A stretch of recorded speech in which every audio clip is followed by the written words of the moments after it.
Well, it is time. The time has come to pass the baton. Not exactly the words his loyal listeners wanted to hear. On 882 6PR, Nightline with Graham Mabury. Yes, it is. After 33 years in the 6PR studio, the on-air light is being turned off. Started out just thinking, let's just sit and chat and share life. Investing 33 years of your one and only life is significant. And concluding that investment is not easy, even when the time is right and the manner is agreed. One of my prayers has been, hey, listen, if you want me to do this, then I will. But can we just have a deal that I'll go, I won't be pushed, someone won't have to say, psst, nobody's listening to you, get out. The 67-year-old admits he hasn't always loved the cutthroat world of radio. You have to rate or you won't be there. And I've never enjoyed that. I've never it's never been all that comfortable. A tongue-in-cheek, Bob Mormel was there when Graham started. If he lasts a month, I will be very, very surprised. As he retires to spend more time with his actual family, Graham Mabury leaves behind a special legacy. He founded Lifeline WA in 1986 after receiving suicide calls on air. Graham definitely saved my life. Bob had come in off the street and basically said, look, I'm ready to end it all, and if I don't see Graham Mabury now, I might. But I remember him coming out of the studio and looking at me and saying, got a problem, have we?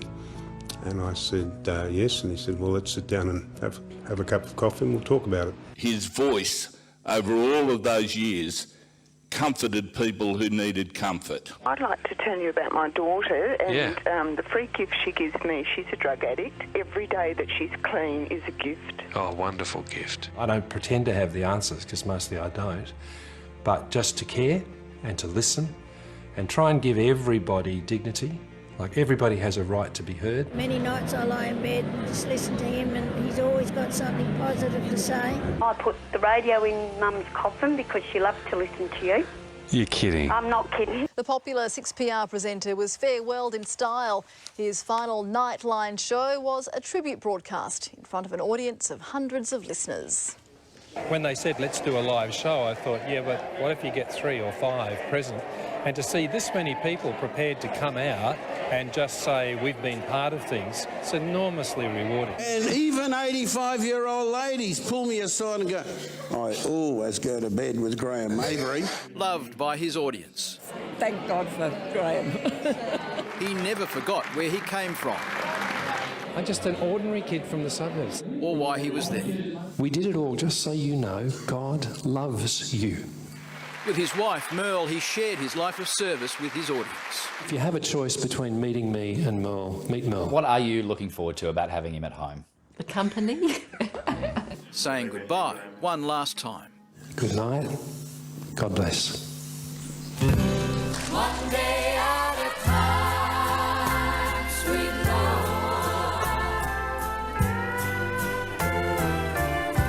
Oh, thank you, Nick, for those kind words, and to His Excellency for his kind words, and Your Excellency, other distinguished guests, ladies and gentlemen. I wish to acknowledge the traditional custodians of the land on which we meet. And Nick, could you bring the clicker up off the table? Because if you think you ever are not nervous when you speak at things like this, dismiss the thought. My knees are not knocking, they're bypassing, actually. I have chafe marks inside my legs. I wish to acknowledge the traditional custodians of the land on which we're meeting, the Noongar people of the Whadjuk Nation, and pay my respect to their elders past, present and emerging. I was delighted to be the Wadjula that spoke at the launch of the Reconciliation Project here.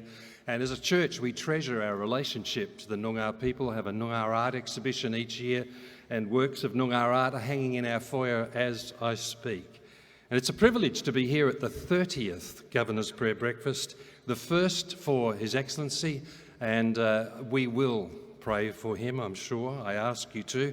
And the final one for Trevor. I just want to say before I launch into this talk, Trevor, what an amazing ministry to our city and our church. Well done, good and faithful servant.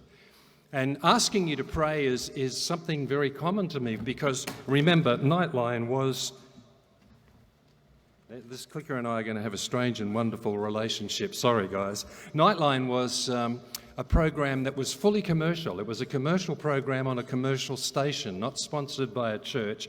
But from the very beginning, people would ring up and say, would you ask Graham, would you ask the Nightline family to pray for various things? And most of those people had absolutely no connection to a church. Let me give you the context of today's talk, because context is everything. Will Ferrell said, a baby's laughter is one of the most beautiful sounds you'll ever hear, unless it's 3 a.m, you're home alone, and you don't have a baby.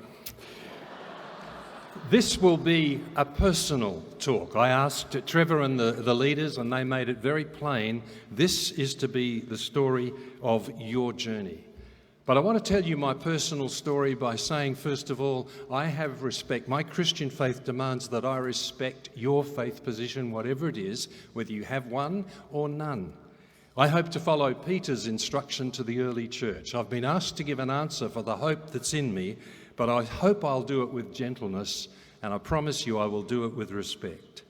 Secondly, because I'm an Aussie from the generation from which I come, this will be pragmatic. That's how we are.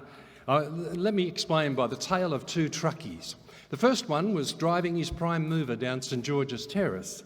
He rang me that night and said, Graham, I was driving my prime mover down St George's Terrace and I saw a sign, Bible House. And I thought, I need a Bible. So I've double parked my prime mover, sorry, former police commissioner, and I've raced into Bible House and I've said to the little girl behind the counter, and a young woman, of course, these days, but this was many years ago. He said, I've said to her, quick, give me a Bible. And she said, you got to see this, navy blue singlet, boots. And she said, well, which Bible would you like? And he said, give me the one Graham Mabury reads. And she said, well, I don't know which one he reads. And he said, Graham, she starts pulling out Bibles and there's so many of the boop. I didn't know which one to pick, so I jumped back in my truck. Which Bible should I read? I said, mate, why would you want to read any? He said, well, you do. I said, yeah, they pay me to read it, mate. Why do you want to do it for free? He said, well, here it is. It works for you. It works. Another truckie, the second truckie, he rang one night. We were discussing something and he said, you know what, Graham, it works or it doesn't. No amount of talk is going to change it. This is going to be a very pragmatic talk and it's not going to be about religion. People used to ring up and say, Graham, I know you're very religious. And I'd say, oh, give me a break. Please don't say that. What do you mean? I said, I don't get on well with religious people. They bring me out in hives. They tend to look like they've been baptised in lemon juice and weaned on a pickle. They're so narrow they can look through a keyhole with both eyes. They don't need to shut one. And they're sitting on the sidelines of society with a red flag and a whistle giving thumbs up, thumbs down to the world. That's not me. See, I'm about relationship, not religion. I want to have a relationship to Jesus. I want to have a relationship to God. Now, I know some of you have already got a red flag now, because if I say I pray, that might even be commendable. If I say I talk to God, good on you. If I say God talks to me, maybe I need some professional help. But I'm going to be talking about the relationship as I understand it. See, I'm a pragmatist, and for me it's very simple. Either Jesus is alive or he's dead. If he's dead, it's religious Disneyland. If he's alive, he can do all the things that living people do. He can talk to us, he can lead us, he can guide us, he can provide for us. The best way I can describe it is a story that I love about a surfer. He's one day on the beach, he's been surfing, sees the beauty of the ocean, the thrill of surfing, thinks there's got to be more to it than this, and he sees a church. So he races across the road to the church, just rolls his wetsuit down, puts his t-shirt on. He's going to go in and find out what they think about it. But he gets stopped at the door by one of the heavies because of how he's dressed. For 3 weeks he came back, changing how he was dressed, taking out his earring, all the things they didn't like. On the third week he thought, they're never going to let me in here. So he went and sat very sadly on the steps. Somebody sat down next to him and then he realised it was Jesus. And Jesus said, what's wrong? He said, I've been trying to get into that place for 3 weeks to learn about you and they won't let me in. And Jesus said, I wouldn't worry. I've been trying again since they built the place and they've never let me in there yet. The thing I love about that story is he comes to us. I love the fact that the Gospels tell us Jesus didn't set up an office in Capernaum and offer appointments. Now, he went to a woman who was marginalised by ethnicity and gender and the pain of her life and offered her living water. I believe he comes to us in this room this morning and offers you exactly the same thing.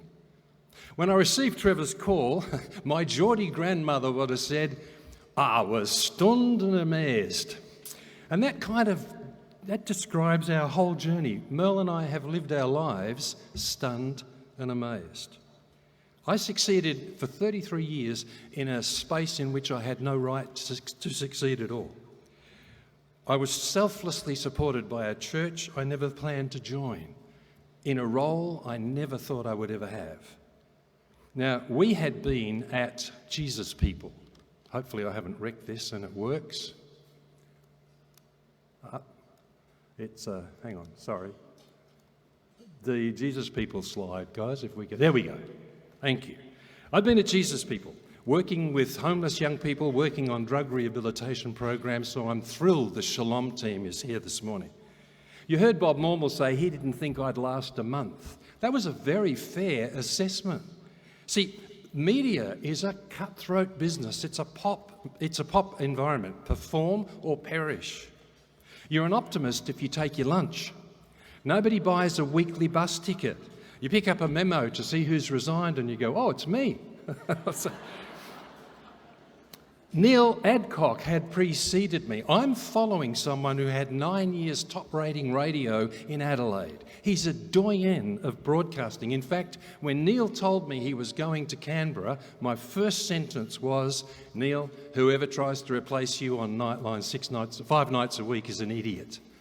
And he said, well, Graham, I was praying you might be that idiot, actually, mate. Here's another exciting fact. 6PR was owned by the TAB. Very quickly, I knew more about quadrillas, trifectas, mystery bets and stewards' inquiries than any other Baptist pastor in the country. Merle came into our room one night with a paper and she was ashen, and I thought, who's dead? I said, what's wrong? She said, they've named a horse race after you. I was upset that it was the Graham Mabury Handicap. Could have at least had the cup. That would have been nice. You know what happened? I developed a rich web of relationship with people I would never have met any other way. As Eliza read to us so well, and thank you, I was able to find common ground with people to tell them about the hope that was in me. And when the leading jockey, Craig Wake, at just 22 years of age, tragically died as a result of a race fall, I was able to journey with his people, and I had the sad privilege of leading his memorial service. And really that's been the theme of the whole journey. Situations I thought I'd never be in, results we never imagined possible. I sat on the end of our bed once and said, honey, I'd never be a pastor. But if I would, I'd never be a Baptist pastor. Nick mentioned my 40th anniversary at Mount Pleasant. But when the church I never thought I'd joined rang up, I had no idea I was being provided with resources that would sustain the 33-year ministry of Nightline, and a great environment for our twin sons to grow up in. And when they and their wives and all our 7 grandchildren went to live on the other side of the world in America, a family here for us. They were the 7th church to ask us to join them. They were the first who didn't assume that we would leave radio and go into their program.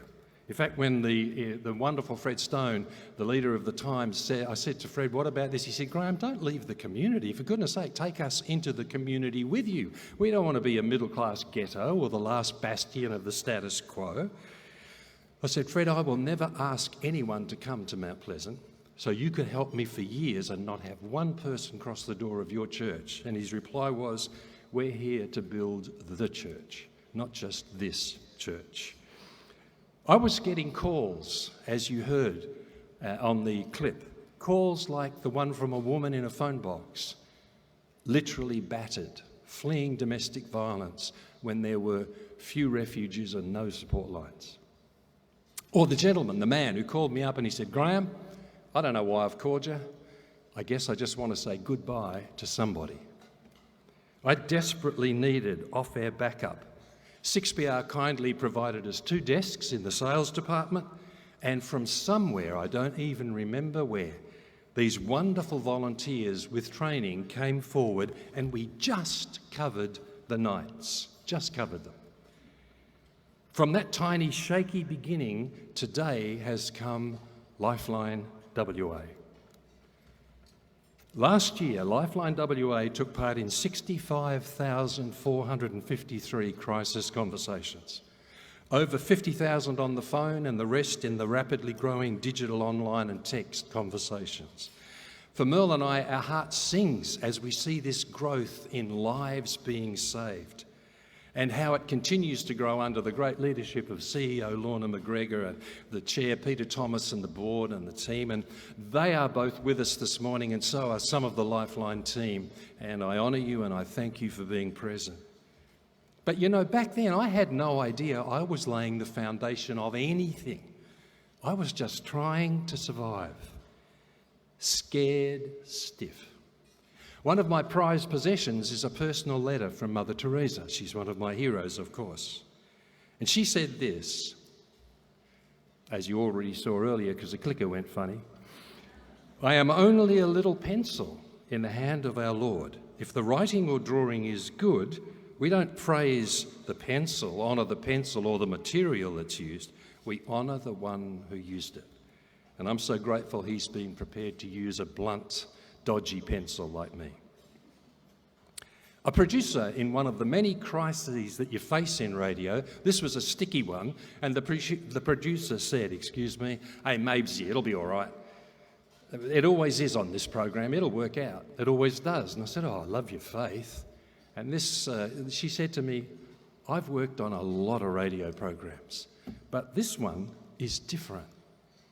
Something else is happening here. Something else is going on here. That song, One Day at a Time, I inherited that from Neil Adcock. That song was played 5 nights a week for 46 weeks a year for 35 years.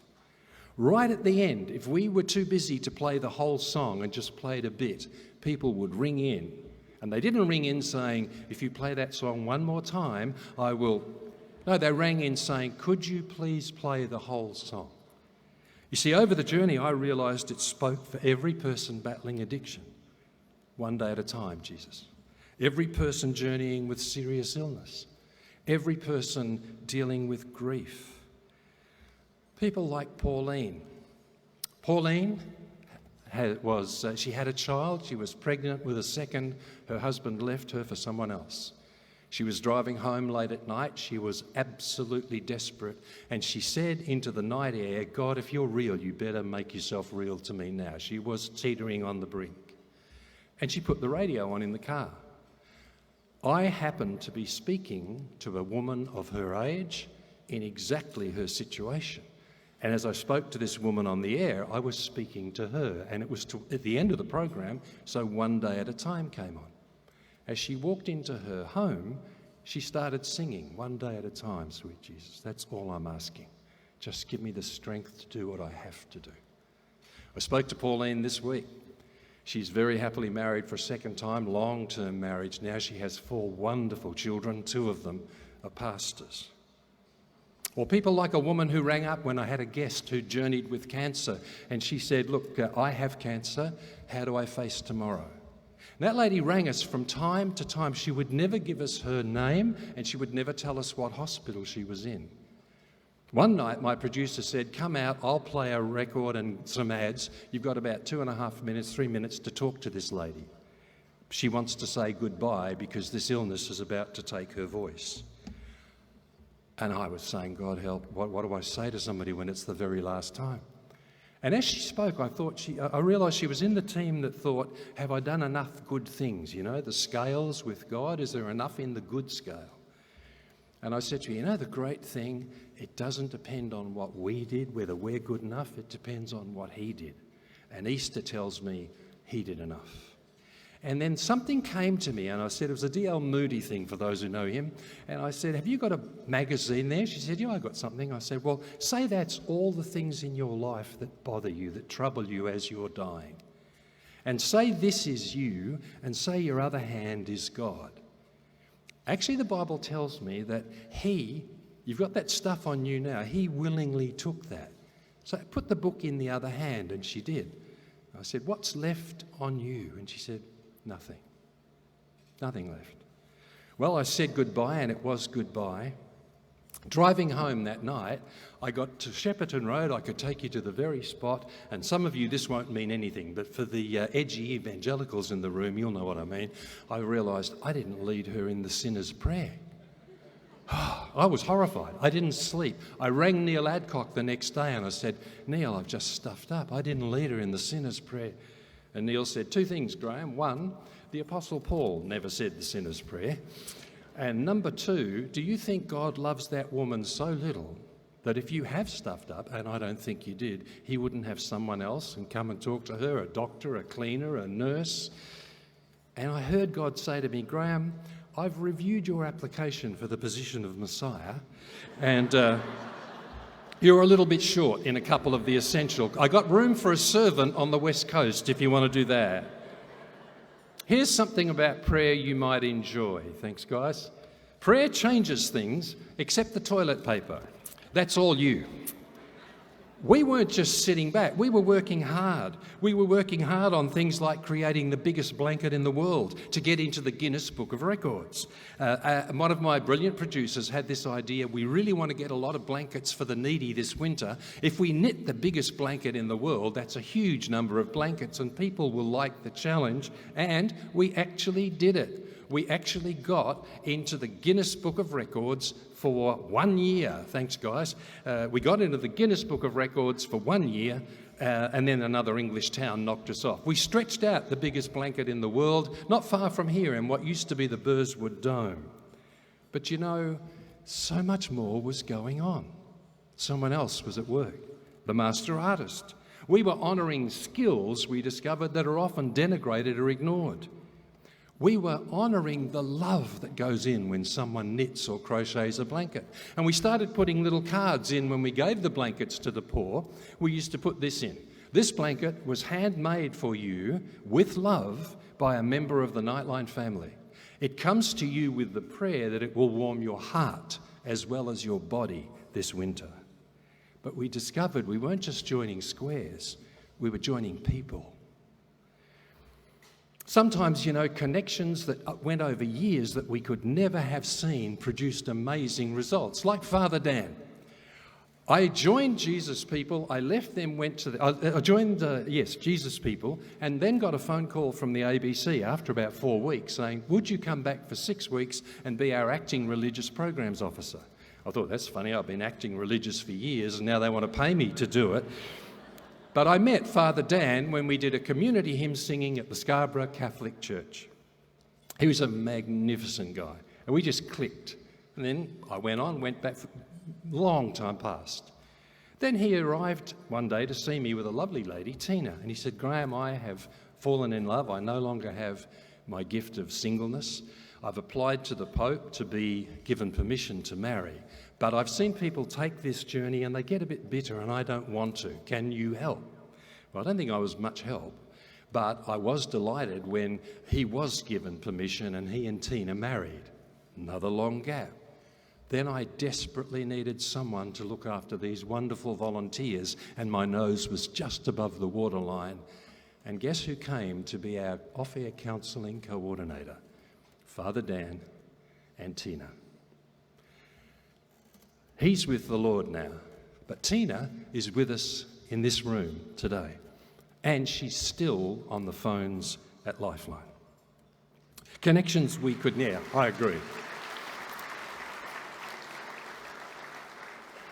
Connections we could never imagine. Here's a newspaper article that comes from 1987. I did a program on the idea that if you love somebody, tell them now.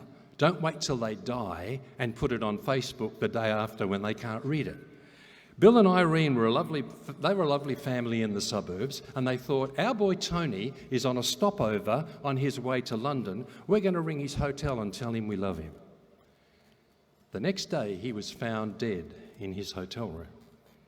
Now, we were able to help them get back to that place and do an investigation into the very suspicious circumstances around his passing, But I'm telling that story because I'm delighted to see so many young people in the room. I was a teacher when I started my career. I was a chalky. And as a teacher, I was really frustrated to see students facing major challenges, but they had no one that had their back, nobody in their corner. And then when I got into the homeless youth hostels, I found the same challenges. Only difference was these guys in the hostel had fallen over the cliff. In the schools, they were still coming up to it. Young people, let me tell you this. The young people in school that were worrying me had no adult in their corner, no adult who had their back. The young people in the hostels didn't have one caring adult in their life who cared enough to tell them the truth they didn't want to hear, but then stayed around to pick up the pieces. Can I ask you, young people, make sure you have that person. You see, your peers give you great support, and they're a gift, but they don't give you any perspective. They've never been any older than you. Caring adults give you perspective. Do you know the two people who were most in our twin son's corner, most had their back, were Merle and I, their mum and dad. Now, I remember once having to tell one of them truth he didn't want to hear, and he came back to me with the adolescent's response. Well, I didn't ask to be born. I said to him, great, because the attitude you've got at the moment, we wouldn't have given you permission anyway. What I was saying to him was, you're going to hate me, but I love you. And if you have to hate me for a little while, so be it, I'm on your team. Every so often, my phone will go and I'll pick it up. It's pretty rare, but when it does, it'll go, love you, Dad, miss you. Now, they're nearly 50. That's still like winning lotto. The cufflinks I've got on today have one family's grandchildren's initials on. The tie was given to me from the grandchildren in the other family. Make sure you have that person, young people. And for the rest of you in the room, how about you be that person for another young person who might not have anybody? Maybe you sense him tapping you on the shoulder today saying, be that person. So let me put something to you. What if you're not here by accident this morning? What if I'm not talking to you by accident? What if this is an elaborate setup to let you know you are more loved and valued than you ever imagined possible? I put it to you because when my journey to this point started, my life looked pretty good. If you looked at it from the outside, a lovely wife, lovely kids, great career, and I would have genuinely said to you, you know what, it's all pretty good here. It's all good here. But the doors of my heart were closed and padlocked. I was done with church and I was hiding from God. Very quickly tell you why. As a kid growing up, I went to 15 different schools. We were always on the move. So I always had the wrong school uniform, I never knew where the toilets were, and my name was AU or New Kid. In my age, in my day, bullying was just life. So I was systematically, cruelly, and continuously bullied. In fact, I grew up totally believing this. I am second class, I am invisible, I am an outsider. You know, I was always drawn to God, but I began my life with the Anglicans and then got involved with the Evangelicals, and when my parents came to faith, the Pentecostals, and then the Baptists. So I guess I was an Anglo-Evangelico-Baptist-Costal who occasionally sang Mass for the Catholics at Tommymore College when I was a UWA music student. Back then, the divisions in the church were toxic, and so the kid who didn't belong anywhere didn't belong in church either. And I didn't think God would want anything. We had two painful experiences leading up to this, Merle and I. And the second of them was very painful for her. And the church network seemed unaware or paralysed, and we were loved through it by two agnostic friends. So I said, God, I don't have any problem with Jesus, very kind of me, no problem with Jesus, but I'm done with this thing they call church. And I didn't think God would want anything to do with me anyway. I was convinced that on a good day, God was mildly disappointed in me, and on a bad day, he was disgusted. When Adam and Eve messed up, they hid. I did the same. Shut the door, put on the padlock. What does God do? God came looking. He came looking for them, saying, Adam, where are you? And he came looking for me, but in my case it was Merle saying, we've been invited to a Jesus jamboree. I said, remember, I'm finished with church. I said, a Jesus what? They were inspired by the Jesus movement in America. Young people spontaneously from churches, nothing to do with the leadership, started meeting in Kings Park and praying for our city. The Jesus Jamborees came out of that, and I was amazed when I got there to discover there were people from every denomination, and it was just packed. The place was heaving. I had no idea he was looking for me, and the conversations around this didn't sound like it. Let me run a couple for you. The key organiser invited himself to our home because he thought I had a youth group. Here's the conversation. Hey mate, about your youth group. Oh, sorry, I haven't got one anymore. It's a sad story. Oh, well, what am I doing here? I don't know, you invited yourself. Have you got a record player? No, I don't have a record player, I can't afford it. Oh, I would have played you a record if you did. We're going to do a musical at the concert hall for 5 nights, and we're looking for a musical director. So it's interesting, I did an honours degree in music at UWA. Oh, well, that's why I'm here. You want to be the music director? I went to bed pretty excited until next day he rang me up and said, have you got $50? There was a lot of money back then. Why do you want $50? Oh, 5 of us are putting $50 in. $250 is the deposit on the concert hall for 5 nights. I thought it was backed by the Arts Council or somebody. I said, who's backing this thing? He said, God. I said, who else? That was come together, and people sitting in this room this morning were in that.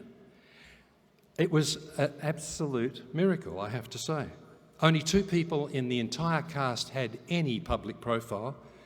It filled the concert hall. It filled a second season at the concert hall. It went through the regions. It filled the entertainment centre. About 24,000 people went in the end, and it raised the money for our first hostel for homeless young people.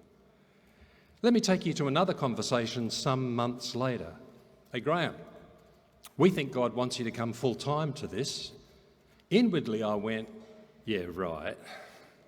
Outwardly, I said, God would have to revolutionise my world for that to be possible, and that was true. My life imploded within 48 hours. I ended up in such a vulnerable position, so really threatened that I stayed up all night. I was fully aware I'd had my go at running my life and messed it up, and that I'd received mercy before I even knew I needed it. And so as it was dawning, I literally did stay up all night. From my gut, I prayed this: God, I don't know if you want me or you don't, because I wouldn't. But if you do, if you want the rest of my life, you can have it. And I don't want to just read the Bible, pragmatic. I want to try to do it. And if it works, I'll tell people. And if it doesn't, I'll tell people. This was the most genuine surrender of which I was capable. And I said, oh, and by the way, Merle didn't marry a wide-eyed, crazy faith person. Now, Merle knew nothing about the crisis, and she knew nothing about me being asked to go to Jesus People. So I said, look, she didn't marry a crazy person. If this is you and you're really alive, you tell her, because I'm not going. 2 days later, I was having breakfast, and she said, oh, honey, I just have a sense that God's going to ask us to go into Jesus People full-time, and that's okay with me. The cornflakes literally fell out of my mouth and back into the bowl. I'd love to tell you more, but our time's gone, and I have to finish by... That all sounds pretty good. Where is God when it's not? Where's God when it all goes pear-shaped? Let me tell you about my 40th birthday. I went on a marvellous tour of New Zealand as part of my job for the radio station. Our family had a wonderful time. And then I thought, you know what? Presenters get everything. Producers get nothing. What if my producer led a tour, did all the things that my family have done, and there might be people who'd love to tour, but they're just a bit nervous. But for a Nightline tour, in the Nightline family, they'd come along. Coming off Mount Cook, the bus crashed, and I got the news 1 person was deceased, 14 were injured, some critically. at the same time, now this tour only happened because I was trying to do something for everybody else. I could have just gone on with my life and not bothered. At the same time, a secular radio tour sailed through New Zealand with no problems. And as I sat in the plane on my 40th birthday with my wife, there was the perfect storm for Merle's personality. She was sobbing on one side of me, and a beautiful man who was the son of this gorgeous lady who'd passed away, he was sobbing on the other side.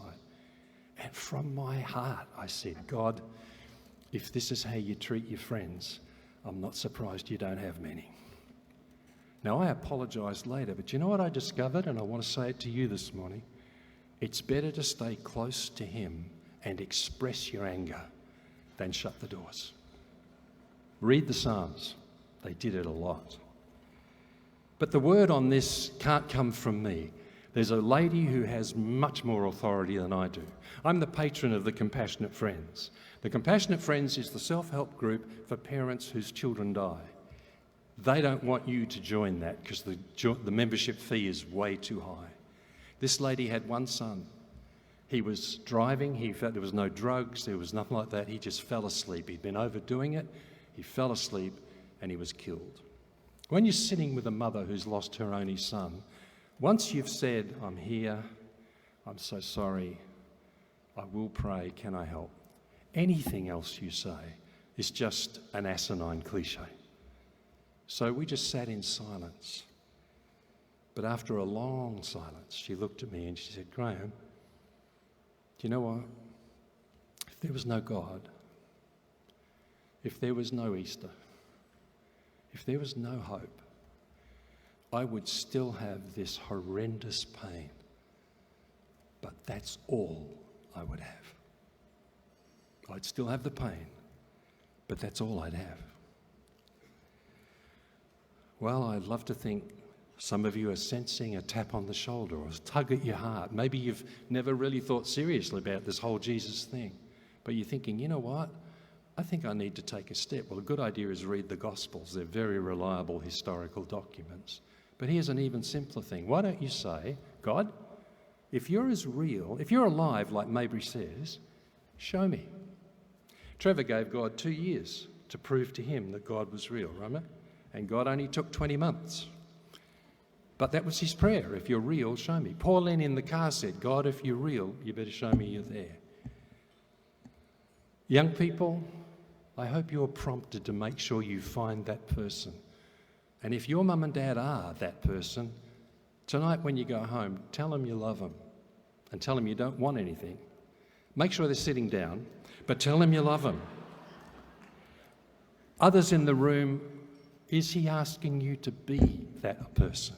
I'm the patron of Ed Connect, which links adults with at-risk young people. School chaplains sitting in the room here would love to know you're prepared to be a person. What about those of you who are thinking, not me, you don't know what I've done. You don't know what I've done. Oh, no, I've done too much. That wouldn't... I think one of the reasons I became a pastor is so that you would all know if Mabury can get in, there's hope for anybody. What about those of you who are exhausted trying to do the right thing, trying to keep God, trying to be acceptable to God? Here's some good news. You already are. So I've got a message for you. Those of you who are nervous and worried, just relax. You're a whole lot worse than you think you are. But the grace of God is a whole lot greater than you ever dared hope it could be. And if it wasn't, I would not be standing here. What about those that are in my tribe? You feel invisible. You might be a prominent figure, but that bit of you that's down inside, behind the masks we all have to wear socially, you feel invisible. You feel second class. Merle often laughs because when someone comes up and says, hello, Graham, to this day I'll go, whoa. Because inside me, I'm always surprised you know me. Because I'm still the invisible kid that doesn't belong to some degree. God's working on it. What about those in that tribe? Well, I'm going to invite you to just sit quietly. You might want to shut your eyes. And I want to read you the words that Tonya read to us so well, and thank you, Tonya. But I want to read them as if it is from him to you. So here they are, and may he speak to you as I do. I know everything there is to know about you. I perceive every movement of your heart and soul. I understand every thought you have before it enters your mind. I am intimately aware of you. Gave you your voice print, your DNA, your fingerprint. I know how many hairs on your head. I read your heart like an open book. I know all the words you're about to say before you utter a sentence. I know every step you take. I know every step you will take today, and you haven't even left this room. I formed you. You are not an accident. You are not a nobody. I formed you, and I want to make you my masterpiece. I shaped you in your mother's womb. I cherish you constantly. My heart for you is greater than all the grains of sand on all the beaches in the planet. You're precious and honoured in my sight. I gave my son for you. I love you. I pray that you will discover today that you are deeply loved. There's nothing you can do to earn it. None of us deserve it, but we can accept it. And I pray you will, and life will be transformed. Thank you for listening so kindly and courteously. Good morning. God bless.